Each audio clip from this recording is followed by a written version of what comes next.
Hey, my friend. Today we're going to talk about how do you deal with a bad boss.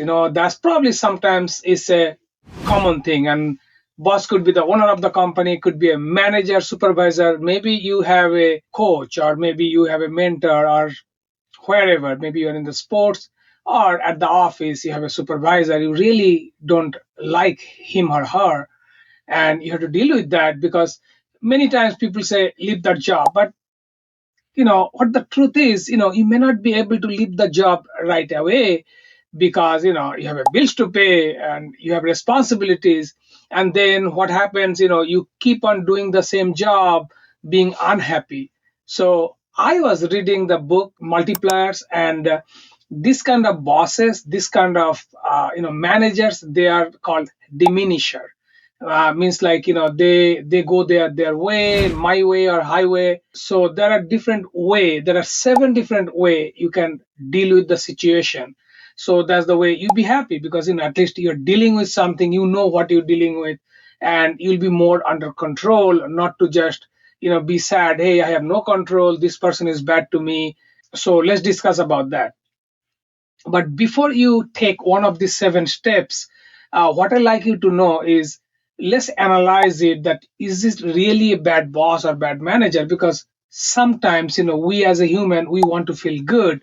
So somebody pushing us, we may feel like that's a bad boss. That may not be true all the time, because what that person is thinking, are they really thinking on your growth and pushing you? Like some coaches, in the sports, they push you, they show you that they're never happy because they know your potential, and they keep on pushing you to get to their potential. So that's not a bad coach, that's just someone showing you the tough love. So you have to kind of like a distinguish between somebody showing you tough love because they want good for you, and somebody is really a bad leader.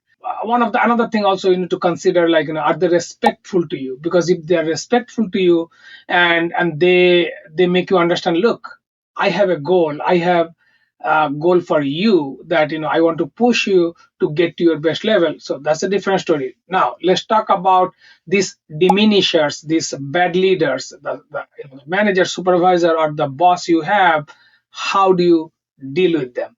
So number one thing, what you have to do, you have to clarify what you own. Means what you own, the actions at the business. So what that does do, like, that takes that person away from the micromanaging you. So you have to go to that boss, the manager, and clarify, like, look, these are the things, I can do it, I did it multiple times, and I can deliver a quality job, I own it. You take the responsibility, give them a clarification. So that's the way they will not be on your way on those, because you giving them a guarantee of delivering a great result. So clarify the things you own. Then number two is, you got to connect with your big why. Like, why are you in this job? Maybe this could be your initial job, and then it doesn't matter. You may say, like, look, I'm here to learn, even though my boss is bad, but I have other people, they're great to me, and I really enjoy working with them. And also I have a bigger purpose because I'm here to learn, and then I'll move on. Maybe tomorrow I'll be a bigger boss than this particular person. Maybe I'll be in a position, for this manager, this is probably a branch manager, I'll be a general manager. So that's my goal. So you have to connect with your bigger why. Then you say, what, I know that I have to cross this dirt road, this communication with this particular manager or the boss, but I'm okay with that because I accept that as my path to my success, my bigger why. Number three, you have to get in their head. Means you have to understand them, their fear, why they're pushing, negatively. Maybe they have, their boss is pushing them. So when you understand them, the reason they're behaving like that, they're acting like that, and you can align with that. You say, okay, you know what? I understand you, the fear, and you can talk to them about it. And then be supportive to that, because sometimes some people can be a diminisher, not by themselves, because they have other pressure from the upper head. So you have to get into their head, you have to understand them. This is like one of the seven habits of Stephen Covey's Seven Habits of Highly Effective People is understand so then you can be understood.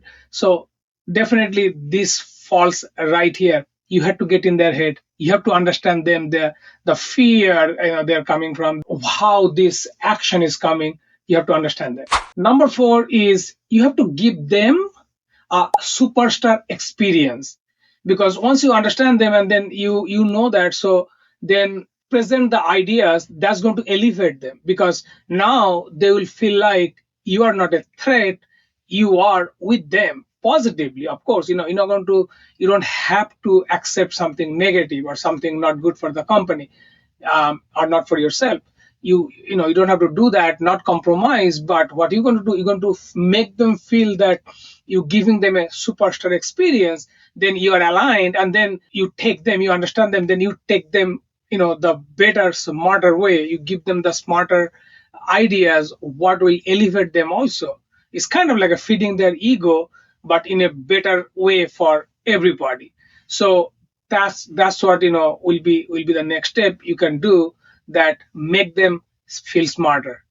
Number five is you got to make your work visible, because sometimes we think like, okay, whatever I'm doing, maybe my boss or my manager is noticing. It may not be true all the time, because remember, they have many employee to take care, they have many people to deal with. So you have to make your work visible without bragging. Not bragging, just present to them, hey boss, I did this, what do you think about it? Get their idea on that. So but be visible to them, so they know that you are doing something better for the company, and your value, you're showing it to them. So definitely your work, your good work has to be visible to them, so make sure you do that. And number six is build a safety net. Means what? Like, don't just communicate with that particular manager or supervisor. You make sure that everybody around you, your co-workers, and then the other supervisors, other managers, maybe the owner of the company, they know your value, they know what you're doing, so your credibility will be known by everybody. So build that network. So that's the way, it's a value, so everybody knows your value. So then that's the way the one manager will not be bad to you, because they will know their value. So everybody knows. So it's a bigger value proposition for yourself. That's what will be, build a safety network. And the last one, number seven, if needed, if things get more toxic, it doesn't work out, exit gracefully. Never build the bridge, because your new employer may come back to this manager and then ask for a review. Most of the time they do. So leave gracefully, because that's the exit strategy. But again, don't burn the bridge. Make sure that you understand each other, and you explain that, look boss, it's not working out, I wish you all the best, but time to move on. So you leave in a very good manner, good way. Don't let it go, out of your hand. Don't get it go for toxic, and so it's not working, it's not working. Hey, there's a many other opportunities out there.